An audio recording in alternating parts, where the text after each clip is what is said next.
اخواتي، كنتمنى تكونوا على خير ان شاء الله. كثير من السيدات يسالوني على الزيتون كيفاش غادي نعقدوه ويبقى لنا مده طويله. هذا مشقق صافي رحله، وهذا المدقوق ان شاء الله غادي ندير معكم بطريقه باش ما يغملش لكم من الداخل.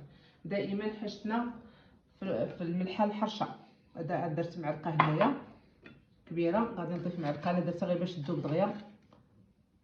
الملحه الحرشه ولا الملحه الحيه نخلطوها مزيان. هذا عصير ديال الحامض، دائما باش ما يغملكش، نصيحه دائما صفي الحامض.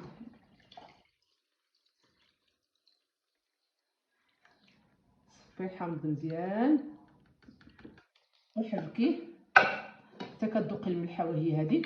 من بعد غادي نكبوها على في البواده. هانتوما غادي نكبوه من بعد نتلاقاو ان شاء الله. هانتوما اخواتي، هانتوما الخليط، هاد القرعه كامله الكاس اللي درنا فيه الماء والحامض. يكون دائما ذوقي الملحه والحامض، خصهم يكونوا الملحه تكون قياس والحامض يكون شويه مجهد. وحده قالت ليها ديري معلقه ديال عصير الحامض. لا، الا درتي غير معلقه راه غادي يهرى لك مع المده، غادي يهرى. ديري الحامض مزيان، يكون الحامض مزيان صافي. ملي كنوصلوا هاد البلايصه هكا كنضيفوا زيت العود اولا زيت المائده باش ما يدخلش ليه النفس. هانتوما صافي كتسدي عليه، كيبقى عندك اكثر من عام. صدقوني زعما راه هذه هي الطريقه اللي كندير، كيبقى عندي الزيتون على طول العام.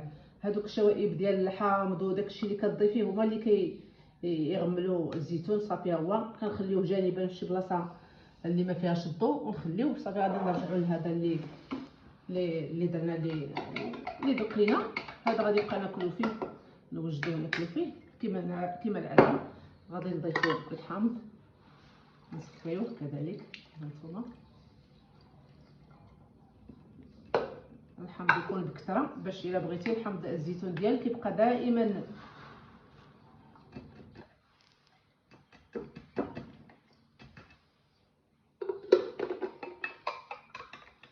نحركوا الملحه. درت 2 معالق عاوتاني هنايا ديال الملح خشن.